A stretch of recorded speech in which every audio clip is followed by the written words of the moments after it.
Hello po, magandang tanghali para sa inyong lahat and welcome sa ating Midday Boost program ngayon pong araw ng Thursday. And as you know, Thursday ay Family Day. That's the reason why kasama ko yung wife ko dito ngayon and we are going to share sa inyo yung message natin for today. And as you know, we are preparing ourselves sa Sunday of Return. And this coming weekend, magkakaroon tayo ng Lord Supper. That's the reason why itong week rin natin sa ating midday boost. It will only last until Saturday. Normally until Friday lang. Pero itong week na ito, it's gonna be up until Saturday. Bakit up until Saturday? Kasi we are teaching you step by step kung paano manumbalik sa Panginoon.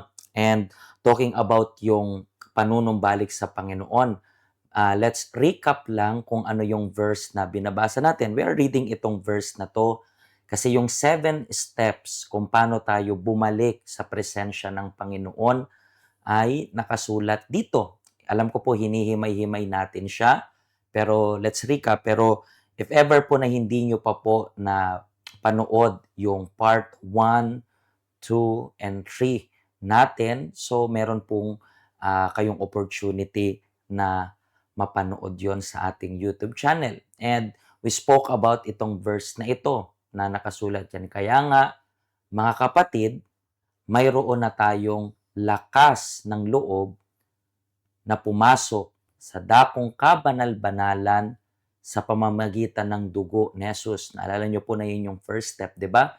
Na kung gusto ninyong bumalik sa presensya ng Diyos, kailangan ninyo, number 1, lakas ng loob, and nandyan pa rin nakasulat yung dugo ni Jesus, which symbolizes yung Lord's Supper na magte-take place this coming weekend. And sabi pa dyan, sa pamamagitan ng paghahandog ng kanyang katawan, binuksan niya para sa atin ang bagong daan patungo sa pinakabanal na lugar na nasa kabila ng tabing or kortina. So yan po yung second step naman. Sinabi natin na yung namatay si Jesus, yung kortina doon sa templo, yun ay nahati, na ibig sabihin, meron tayong free access sa Panginoon. So kung ang una ay lakas ng loob, ang second is yung bagong daan na to na free access na para sa ating lahat. At ang daang ito ay nagdadala sa atin sa buhay na walang hanggan.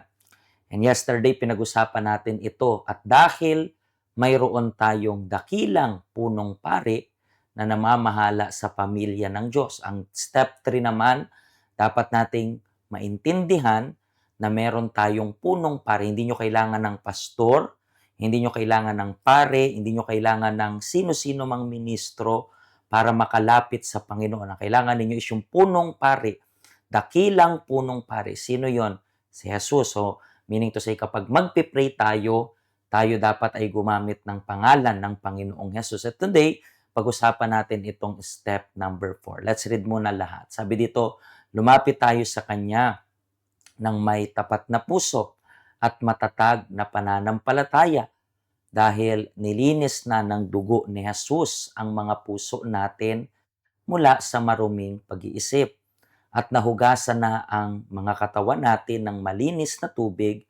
Magpakatatag tayo sa pag-asa natin at huwag tayong mag-alinlangan dahil tapat ang Diyos na nangako sa atin. So, yung step number 4, i-highlight natin ngayon. Lumapit tayo sa Kanya ng may tapat na puso at matatag na pananampalataya. And as we know, pinag-uusapan natin yung sincerity. I believe nung Sunday rin, pinag-usapan natin yung sincerity at lakas ng loob ng prodigal son. And yung sincerity, yan ay napaka-importante para sa week na kung saan manunumbalik yung mga tao sa Diyos. Kasi may manunumbalik sa Diyos na literal, nag-stop ng umattend ng church. Any kind of religion, any kind of churches, nag-stop na sila. Maybe na-disappoint sila ng church member, na-disappoint sila ng pastor pa nga. That's why hindi tayo dapat dumepende sa pastor. And for some reason, manunumbalik sila ngayon sa Diyos. Pero alam rin natin na may mga tao sa church At minsan yan yung pinaka-part na delikado kasi 'pag nasa church ka merong tendency na maisip mo na porket nasa church ka is nasa presensya ka ng Diyos. Pero not really kasi hindi lahat ng nasa church is merong malapit na relationship sa Diyos. Ang pinakamalala pang ang part is nasa loob ka ng church, pero yung relationship mo sa Diyos hindi gano'n ka-okey. And then anong mangyayari afterwards? Madadaya mo yung sarili mo. That's why sincerity is one of the most important aspect if you want to return sa Panginoon. Kasi wala tayong matatago sa Diyos kasi sinabi sa mga verse 'di ba, meron tayong punong pari, si Jesus. So nakikita niya kung sino tayo, ano yung mga bagay na ginagawa natin especially kapag mag-isa lang tayo. Mhm. So sincerity yung pinaka-way para tanggapin tayo ng Diyos kasi magiging malakas lang naman yung loob natin sabihin natin na magiging malakas lang yung loob natin na kausapin yung isang tao o siguro yung asawa, kapamilya, magiging malakas lang yung loob natin na kausapin yung Diyos kung wala tayong bagay na tinatago sa Kanya kasi alam niya na lahat. Mhm. So, nung sinabi mo na yung lahat, naging sincere ka, alam yung pinaka gagawin lang ng Diyos is tanggapin ka kasi nagpakatotoo ka. Kasi po ang sincerity, hindi po yan kasi hindi alam ng Diyos kung anong nangyayari sa'yo. Actually, alam niya. Kapag naging sincere ka kasi, ang sincerity mo yun sa sarili mo yun, yung acknowledgement mo. Kasi may mga tao na hindi sila sincere and then akala nila ang nadadaya nila is yung mga taong nakapaligid sa kanila. Ang worst pa nga, naiisip nila na akala nila nadadaya nila yung Diyos. Pero hindi natin kayang dayain yung Diyos at maski yung sarili natin. Ang pinaka-worst na part is yung hindi ka sincere is dinadaya mo yung sarili mo at hindi ka maabot ng Diyos. Hindi ka mapasok ng Diyos kasi may maskara ka. And essential na tanggalin yung maskara na yan if they want to receive yung Espiritu ng Diyos. Kasi yung isang pagtakip sa kasinungalingan, kailangan mo siyang dagdagan ng mas kasinungalingan na okay ka lang, active naman ako na member, lagi naman ako nagpe-pray, nagbabasa ako ng Bible, kasi iba yung pagiging tapat ka sa religious ka lang, sa Mhm. loob ng simbahan.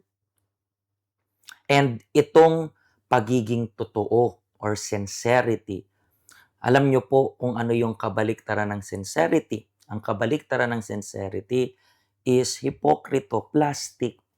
And as you know, isa yan sa pinaka-hate ng Panginoong Hesus nung nandito siya sa mundo. Pwede tayong magsabi kung anong kasalanan na galit yung Diyos. Pwede tayong maglista, ang daming listahan.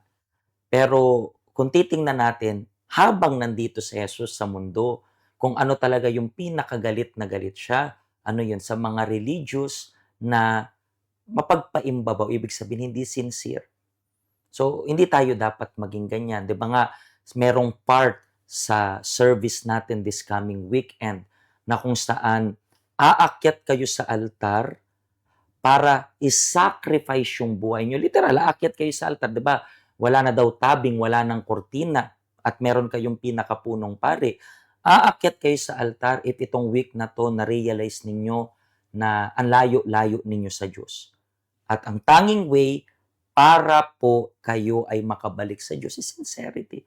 Kaya mong maging sincere ngayong week na ito. Naunawaan niyo po ba? Maging sincere ka. Gano'ng kalayo yung distansya mo sa Panginoon? Kasi, as you know, si Pedro, nung dininay niya si Jesus, sabi sa Biblia na sumusunod si Pedro ng may distansya. Bakit? Natatakot siya na anong mangyari?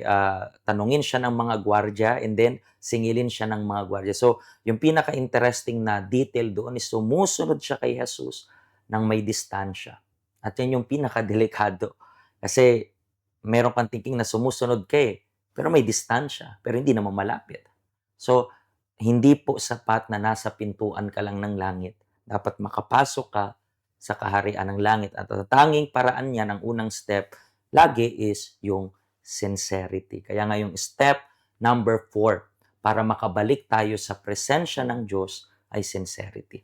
Katulad ng ayaw mo sa mga taong plastic, mapagkunwari na kaibigan mo daw, may concern daw sa'yo, may pagpapahalaga daw sa'yo, pero totoo, wala naman pala. So, wag mo yung gawin para sa Diyos kasi alam niya kung sino ka at tinatanggap niya kung sino ka. Tatanggapin niya kung sino ka kasi hindi judgmental yung Diyos. Bakit nga hindi siya judgmental? Kasi kilala ka na niya bago ka pa lumapit. Yung tao ay judgmental kasi hindi kilala kung sino ka. That's why wag natin isipin na yung Diyos ay judgmental kasi ang taong kayang manghusga is yung hindi ka kilala sa loob. Pero paano manghuhusga yung Diyos kung kilala ka na niya bago mo pa ma-acknowledge yung mali mo? So, yan po yung step number 4, sincerity. But tomorrow, we are going to continue. Friday yon.